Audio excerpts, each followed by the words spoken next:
Great.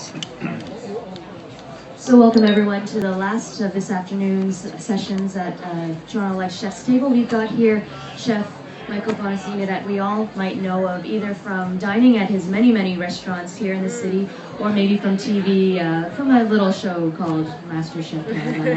Has anybody watched that? But for those who might not already be familiar with Michael, he grew up in his family's hotel and restaurant business in South Wales, so he's actually a transplant from the grand old UK, and he worked in London's prestigious Dorchester Hotel under Anton Mossman, which is quite a well-known chef and gentleman that has trained many of the top chefs, even within the company, I think. Too, yes, right? exactly right.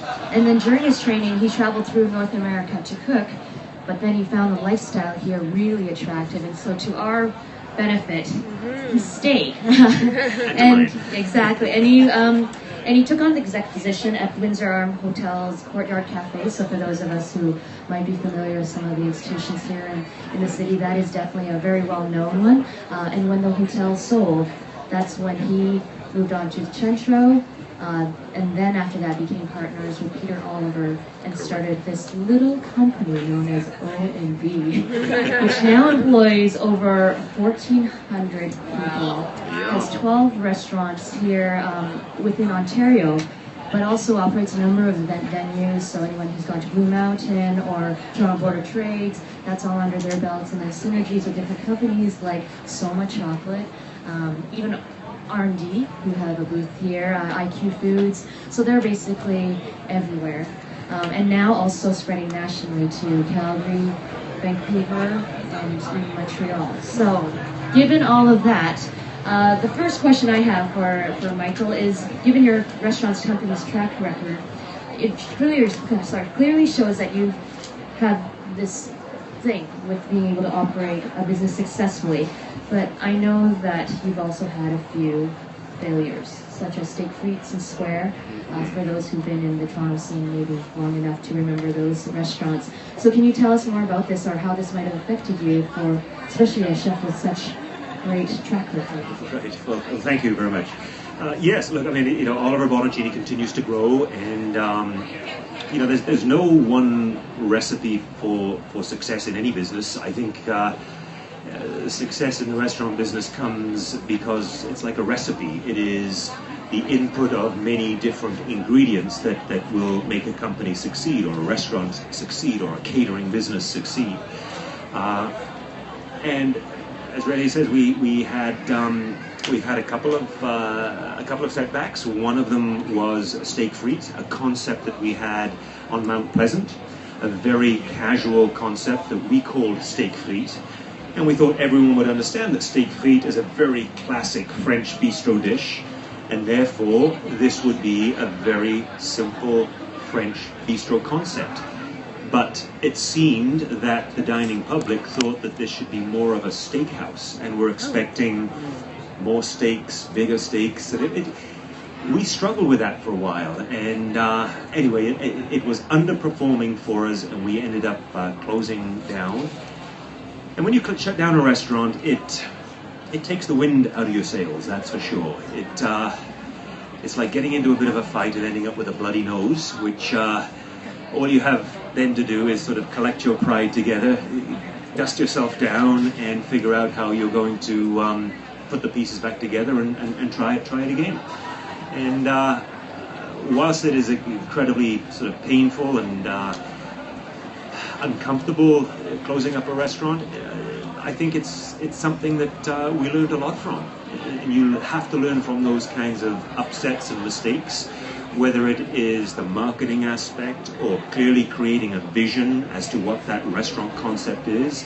Because if you don't learn from your mistakes, then I think it's the definition of insanity, isn't it? Yeah. Doing the same thing over and over again and expecting different results. Well, it's just not going to happen. So, look, we've got 12 restaurants under our belts right now, and a number of event spaces and catering business, and hey, onwards and upwards. So definitely a good track record to say that you learned from. And continue to learn. It's my old chef Anton Mossman would always say, cooking is an eternal apprenticeship. Running a business is an eternal apprenticeship. For those of us who have kids, They don't come with a owner's manual. You've got to figure it out every single step of the way.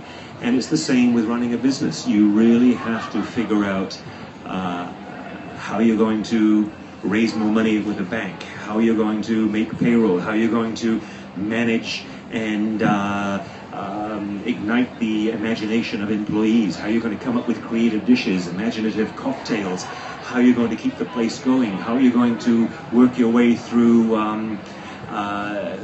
Taste of Toronto or the up-and-coming Pan Am Games. These are things that are thrown at you, and you've just got to figure it out day by day. Yeah, it's a great business to be in, though.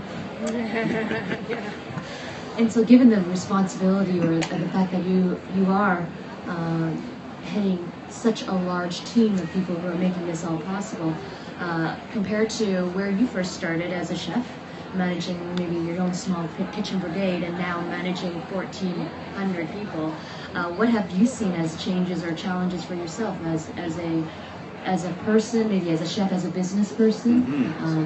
What has been your development? The crew were getting things done that you wanted to get done, to evolve. And one of the things that I found most difficult was giving up some of these sorts of things that I so enjoyed, which was being in the kitchen as many hours as I could, handling food, creating dishes. I know that I had to then hand some of those decisions over to my chefs. I had to hand over the baton to individuals within our marketing department or HR department, because they were things that once upon a time both Peter and I would deal with. So as a chef, restaurateur, entrepreneur, your role just constantly is changing and evolving.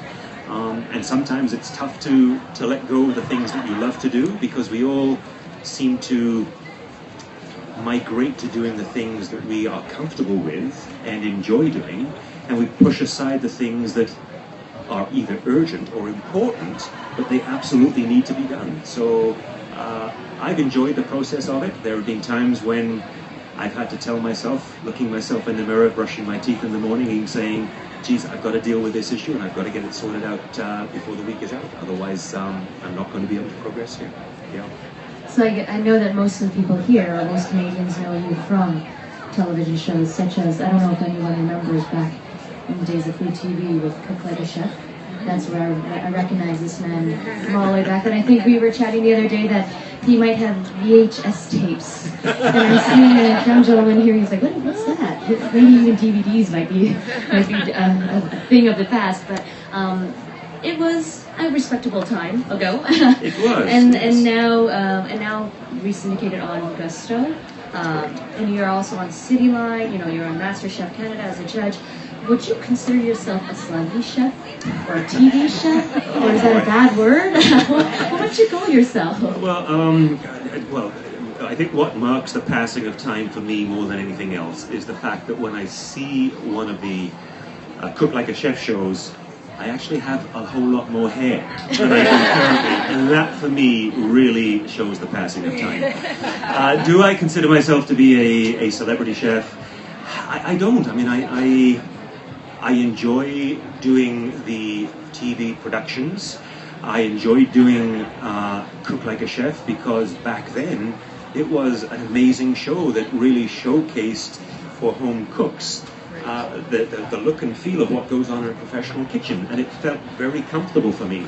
Cityline I did for 17 years and thoroughly enjoyed it, and she's working with people like Marilyn Dennis and geez, I can't forget her name. I forgot her name now, the other lady there. Tracy, exactly. Great people to be working with. And obviously with MasterChef now, it's absolutely wonderful. So no, I don't see myself as a celebrity chef as such, but I enjoy the peripheral benefits of it. I enjoy the taps on the shoulder. Are you Michael Bonacini? Yeah. Or I was in Portugal recently, and I actually had 5 people come up and approach me as Michael Bonacini.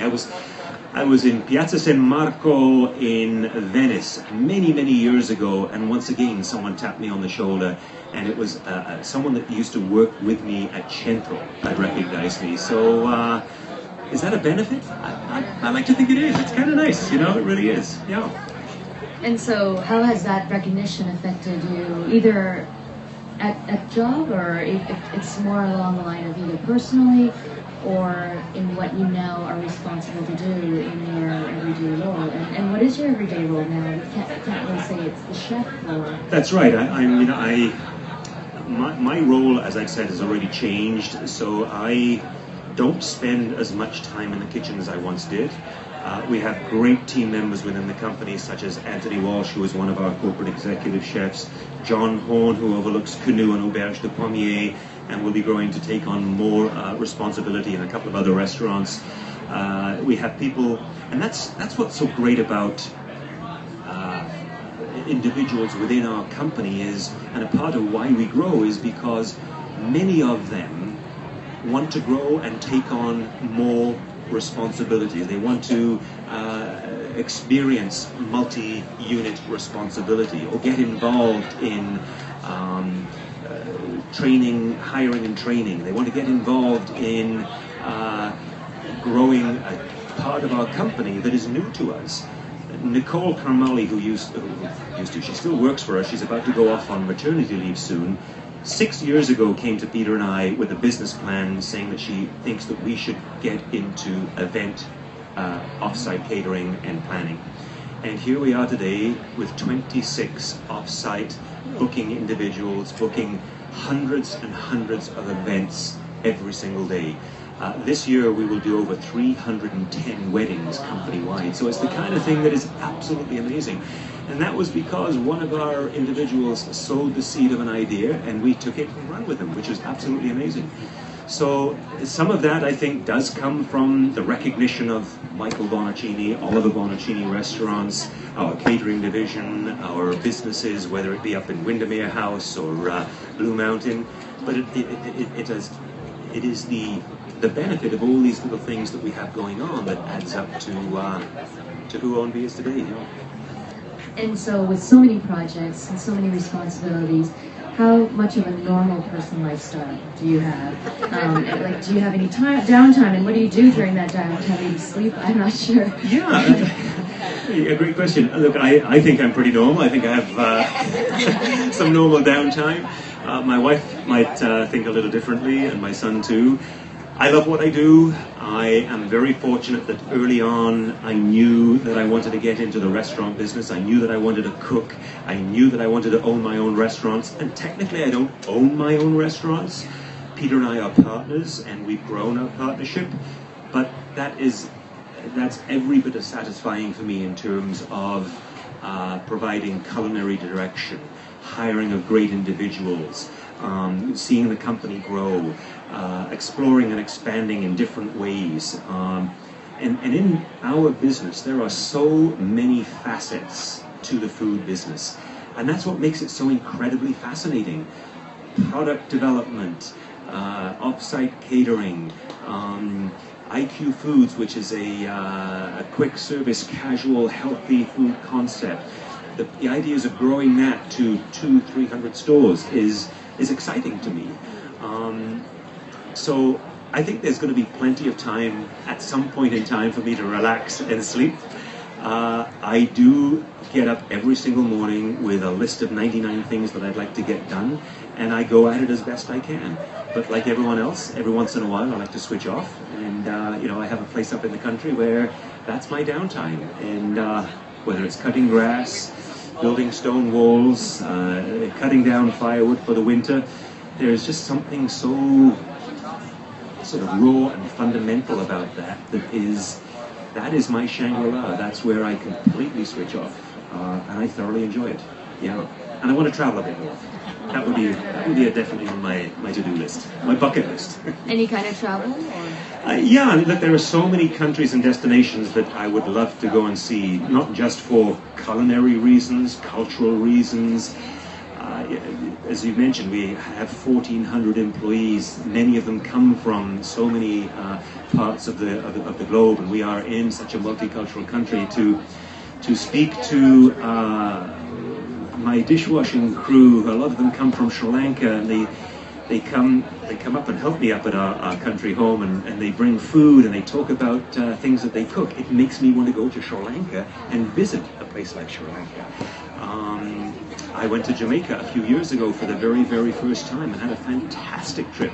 I would love to go back and see more of the island. It's those are the sorts of things that you've got to embrace life whenever you can, and if you don't, then I think it's one of the biggest mistakes one can make. Yeah. So for those who follow along with the adventures of MasterChef Canada, is there anything from that experience that you found that you didn't gain from simply being in the kitchen, simply managing a number of staff? It must be a very different experience altogether. Yeah, MasterChef Canada, it's it's an amazing production. There's a lot of crew involved. It's just an incredibly well-oiled piece of machinery on a scale that I've never seen before, and I'm not sure that we'll ever see in Canada, or maybe not in my lifetime anyway, because it is a phenomenal production. It is. It really gives you the feel of what kind of pressure kitchens, chefs, cooks are under in terms of timing, getting things out, the speed at which you've got to work, multitasking. It really brings that to life. It also allows me to do a lot of what I do, and that is to taste and critique and provide feedback. Sometimes that feedback is positive and nurturing in nature, and other times it is blunt, blood-chilling, to the point, because there are times when if you're not bloody listening, you should be listening now, because this is your last chance and you'll be out of here. Damn toot sweet sort of thing.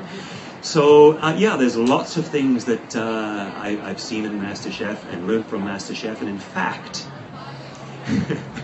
we at Oliver Bonacini have a set of values, and we have a strong culture within the company, and I would like to be able to communicate some of those values through the feedback that I provide, hopefully in the up and coming season. And I think it would be fascinating to see how our staff alone would sort of connect on that. And yeah, it would be interesting for me to see. I guess that's a different way for all of us viewers to kind of see. Now that you're privy to this information, the next time that you watch the show, you might see with a different eye. Exactly. So you obviously have people who cook, that you cook with or that cook for you at the restaurant and on the show, the contestants that cook. But how about you? What do you cook often now, or do you cook at home, or what things do you normally prepare? Yeah, look, I do very little cooking at the restaurants, so my culinary direction really comes in the form of creating the vision of which we want the direction of the menus to go, the food to go. I get involved in hiring of key individuals within the kitchen, whether it is executive chefs, sous chefs. We sit in on one-on-ones to find out who is going to be the next junior sous chef or sous chef in training. I cook at home when we're entertaining, and just last weekend we had 13 friends over for dinner, and I was in the kitchen along with my son and a couple of individuals, and we were having a great old time with it. And we did, what did we do? We did a beautiful whole roast tenderloin, beautiful morel, mushrooms, veal kidneys. We just had a wonderful, wonderful time with it. My wife, I think she is a great cook. She cooks the kind of things that I love to eat. She would cringe if she was here right now with embarrassment, because some of the things that she cooks that I love to eat are simple, humble things, and I think a lot of chefs are the same. It could be something as simple as a beautiful whole roast chicken, stuffing some rosemary between the skin and the breast, throwing in a piece of lemon and onion, a good amount of coarse sea salt, and then just a good, long, slow roast. And when you come home at night and you open up the door and you smell the cooking, it not only tells me that the very expensive exhaust hood that we had put in is working, it also tells me that, God, it's so good to be home and having a welcoming, favorite home-cooked meal. And I think that's what food does for a lot of people. It's it's a very sensual, it's a very stimulating kind of thing that makes you feel comfortable, makes you feel good, makes you feel relaxed. It's not just about pretty food, cooking large quantities. It connects with people emotionally, and it connects with individuals in so many different ways. And I know that might sound a little bit tree-hugging granola-ish, but it's real. That's how I feel about it. So I know that one day, when I do retire, I want to be able to cook the dishes in quantities that really work for families of 3, 4, and 5.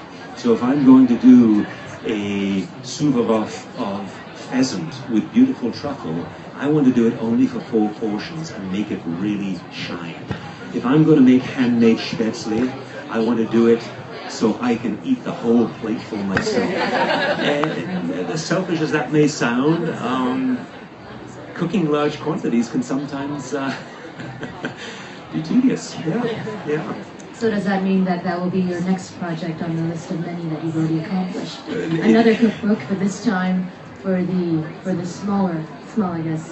Look, I think that's a great idea, and I know there are restaurants out there that will have 20 seats or 15 seats, and I know exactly what drives chefs to want to have 10 or 12 people sit around a table, and they either call it the Trust Me menu, where they'll just cook till their heart's content, or they'll ask, do you have any food dislikes or allergies? And they just pull things out of the fridge and cook and keep feeding you till you wave the white flag. And I get what it is that drives people to cook with that kind of spontaneity and freedom and sense of just pure satisfaction. Trouble is, it's not a great viable business model. And I could never take it to a bank. They would just laugh me right out of the bank, down the high street. And just before we turn the questions to the audience here, which are really building. So thanks to everyone for joining in. We were talking about cooking. We were talking about obviously a lot of experience. Do you have any tips or tricks for some of us to bring to our own kitchens, especially since you have so much exposure to either different cultures or different people who work with you, or maybe even from just being in front of camera and cooking for so many people in your own experience? Absolutely. Cooking is a very personal thing. I think cooking it reflects who we are. It reflects our childhood, our memories, our backgrounds, our culture. And I think that it is, you have to cook from the heart when you are cooking for family and friends. And it is a great expressive way to show gratification, to have friends around a table and talk about food. So you have to really, I think, cook with great spontaneity. And when I talk about spontaneity, like I did in my cooking demo, a recipe to me, certainly in the hot kitchen, is a guideline. It is an outline of an idea for a dish. So today I did a foraged spot prawn chowder. And there was not one ingredient in there that you couldn't change out for 20 other different ingredients. You don't have to just follow the recipe because that's the way it was written in the book. Now, when it comes to the pastry department, that's a little different. It's a little bit more of a science, a little bit more precision. But feel free to adapt a recipe, to change the ingredients, to add some of the influence that you would like to be able to put your stamp or mark on it. Certainly be inspired by the seasonality. Whenever I'm asked to come up with a recipe or a menu for a particular event, I automatically think of two things. One is what is in season, or number two is I'll go out, whether it is down Yonge Street and look at the market stalls that have all the fruit and vegetables out, or I'll pop into St. Lawrence Market, and immediately you know what is in season and what is available. And the inspiration that just looking at beautiful Ontario strawberries, gorgeous cherries, amazing milk-fed lamb, or incredible pork coming from Saint-Quenu out of Quebec, it starts those creative juices going, and all of a sudden things start firing in your head as to what you want to cook. It's kind of like running into the pantry of MasterChef Canada, right? There are so many amazing ingredients that the home cooks come running out with a basket full of ingredients. And that can sometimes be a bit of a negative, because all of a sudden you've got to say, geez, I could make 16 different dishes here. Then you need a little focus. So I hope those are some good tips. Actually, now that you've got me questioning, if you were one of the contestants, I know you're the judge, but if you were one of the contestants on MasterChef Canada and you had to run into this pantry, what would be the things that you have to pick out? I don't know, was this cheating? Or was it helpful? But what would you do? Look, first of all, I have the utmost of respect for all the home cooks that are on the show, whether they make it through the first round to the finale or not, because it is the kind of pressure that it's unbelievable. So I wouldn't want to find myself too often under that kind of pressure, to be honest with you. If I was running into the pantry, depending on what the challenge was, I would certainly go for the proteins first. Look in the fridges, see what meat or fish is there, decide as quickly as I could whether it was going to be a beautiful piece of halibut, was it going to be sea scallops, is it going to be gorgeous shrimps, and then I think about what the garnishes and the side accompaniments would be.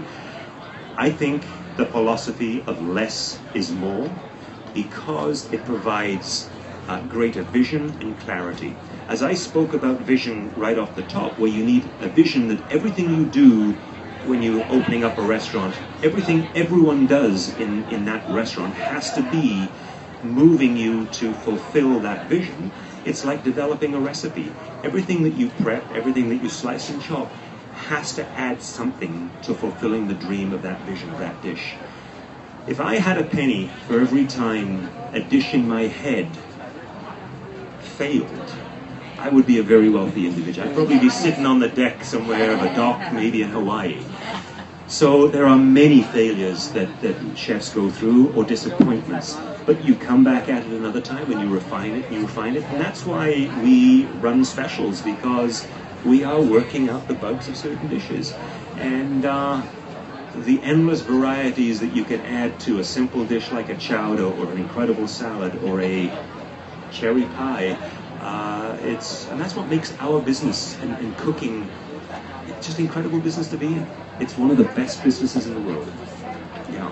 So I don't know if that I'm not sure I answered the question. Well, I'm kind of going, you've given a little bit, but I know that too much might be an advantage to those who are tuning in versus those who haven't tuned in for today. So those who might have heard, you've got Michael's big tips on how to win the competition. But I do know that we have a couple questions on the floor, so I'm going to pass the mic over and please do, yes. So I love watching MasterChef, but there's a certain personality type of chef that kind of pisses me off. They're kind of arrogant and saying nasty things about other people. Does that ever influence the way you judge? I don't know if you watch other cooking shows, but on Food Network Star there was a guy named Grunwald who was extremely irritating, and when he was off, like Twitter went crazy because he was thrown off. Right. But does that affect your judging? The short answer is no. I like to think no. I watch a lot of the Food Network shows. I watch a lot of cooking shows. Mind of a Chef. There are a lot of amazing food shows out there. Some are reality. Some are just pure, informative, and just a wonderful cinematography, and just absolutely amazing. So for me, when I am judging a competition, whether it is MasterChef, whether it is a tasting at one of my own restaurants, or even going out to dine at someone else's restaurants, I'm often asked, do I judge? I'm there to enjoy, for the most part, but you can't help but start that side of your brain that talks about, that was a little bit high in the seasoning, or that could have done with a little bit more acidity, or I thought the sauce was a little too sharp, or a little too hot, or the portion size could have been a touch more, that was a little overcooked. So you are constantly thinking about food that way. Ladies and gentlemen, this is your last call for alcohol. This is your last call for alcohol. A very worthwhile. Wow. And I was just thinking what Michael just shared. I just immediately see all the potential invitations you would have to go to someone else's house for dinner, just melt away. zero. But no, and certainly when I'm judging, certainly on MasterChef, I have to bear in mind that these are home cooks, individuals who have not worked in professional kitchens, have had no professional experience, but they are just incredibly passionate about cooking. So I do try and scale things. When I'm judging a competition at George Brown College, I have a slightly different approach to it. If I'm judging or if I'm having tastings at my own restaurants, I raise the bar and I have a higher expectation. So, and I judge myself accordingly. But I still love what I do. Thank you, great question. This morning we were at the launch of Summerlicious, of which we're very grateful for your participation in Summerlicious. Thank you. I got 24 phone calls to Canoe, but you got in. So, but what I want to say is, what I've seen in Toronto, I want to know your vision for the future of Toronto. What I've seen in Toronto is kind of becoming a food lover's city, and I'm wondering whether or not you think it will be an international destination place for both food lovers as well as maybe other chefs. Yeah, that's a great question. Look, I've been in Canada now since 1985, and I've seen the culinary scene grow immensely in our city. And it's never, ever, ever been more exciting than it is now. And I've often said that you can judge a city by the caliber of its restaurants. And we have amazing restaurants in the city of Toronto that are incredibly diverse, from high-end, unique, quirky, hole-in-the-wall, food trucks, pop-ups, restaurants that have chefs that, excuse my language here, but just say, okay, I'm going to cook what I love to cook and eat, and it adds to the fabric of the city of Toronto. And we need that. That is a part of what makes Toronto an amazing dining scene of a city. I remember there was a time in Toronto where you would have to drive to more of the dining core of Toronto to eat. Well, now every neighborhood, whether it is Parkdale or Leslieville or Young Eglinton or the downtown core, you can eat casual, you can eat wholesome, hearty, healthy, vegetarian, vegan, multicultural. I think it's absolutely fantastic. And we do not take a back seat to any city in North America. And I'm proud of all of our restaurants in the city of Toronto. And all I can say is keep it up, guys. Everyone out there is adding to the pot, so to speak. Thank you.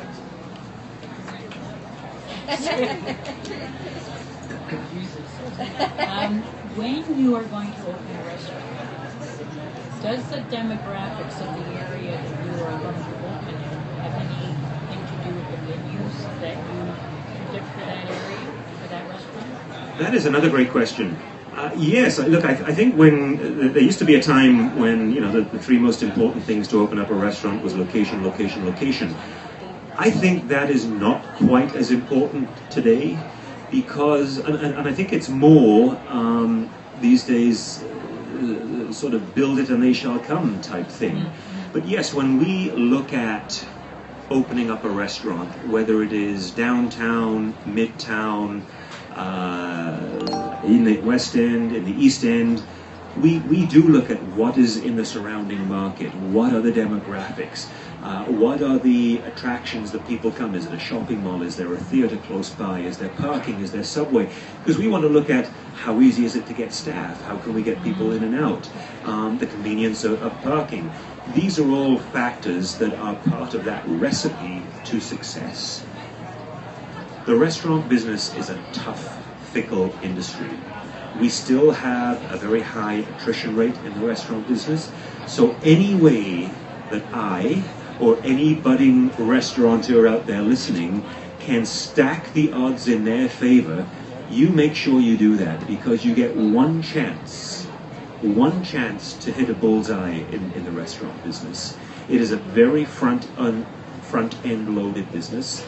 I mean, there are restaurants today that restaurateurs are spending $12, $13, $14 million to open up restaurants. It's unbelievable. I go to Vegas every couple of years because in Las Vegas you see every big name chef down there. And every 5 years, that particular restaurant has to reinvent themselves. And that's what we see a lot happening in Toronto also. But they talk construction and design on a magnitude that you're talking 20 million, 24 million, 30 million dollars. It's absolutely incredible, absolutely incredible. And whilst I think that's amazing, it also pushes us to raise the bar here in the city. So demographics, definitely a part of it. Anything that you can add to the mix to get your favors on the good side, go for it. First of all, thank you so much for the wonderful palate-pleasing things that we've enjoyed in your restaurants. My question is in regards to what I've seen in Europe happening in terms of food pushing the envelope and it becoming more of a science where they're experimenting with flavors and different combinations and fermenting foods. And I'm wondering whether that's moved into Toronto yet, or sort of what you see in the future in that regard. Yeah, again, a great question.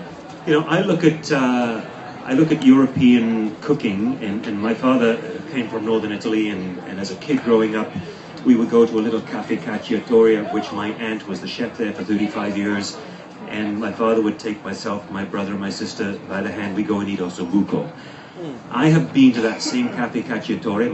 My aunt is no longer the chef; she's passed away, but they still cook that same ossobuco, that same tortellone, that same cinghiale in September, the same porcini that grow and are foraged, because it's part of the tradition, it's part of the culture, and that's what I love about eating in Europe. But you're absolutely right, they have an avant-garde edge that is very forward-thinking, very creative, the Nomas of the world type thing, and we do see some of that coming into Toronto, that's for sure. I don't think that type of speaking personally, that type of modernist cooking hasn't been something that I personally have embraced. Whilst I'm fascinated by it, it is not something that I don't think has taken Toronto by storm. But there are some amazing restaurants stateside that have embraced it and have done incredibly well by it. So I do see chefs dabbling in it. I do think it is fascinating. I do think that we look at Europe, and young cooks in our kitchens are constantly hungering to go to Europe and do stages, to go to Europe and work, to go to Europe and spend 3 days in a particular kitchen because they want to learn from Heston Blumenthal, for example. And they should. I mean, I did the same. As a young cook, you're a sponge. You want to absorb it and learn as much as you can. We sent one of our sous chefs to Noma for 6 months, and the blogs that he would send us back were unbelievable. I didn't know he could write so beautifully. Number one, and the heartfelt drive and passion and hard work. Early morning, picking the blackberry shoots while there was still ice on them, and firing up the oak wood grill to a certain temperature to grill the famous leeks at Noma, and just the fanaticism, the insane fanaticism of Zeppi Regli. You could feel it through his blogs, and it now makes the hairs on the back of my neck stand up. It's yeah, I love it. Anyway. And I'm not sure if there's any other questions out at the table, and if not, just want to thank Michael for spending time with us this afternoon at the chef's table. And I do know that you've got a few moments to take pictures. I'm happy to hang around, have some pictures, or ask any other questions offline. An absolute delight, and I hope that a lot of what I said made sense. Some of it may not have, but hey, that's the way I roll. Thank you everyone for your time. And do have a great rest of the afternoon. Fantastic. Thank you very much indeed. Wonderful.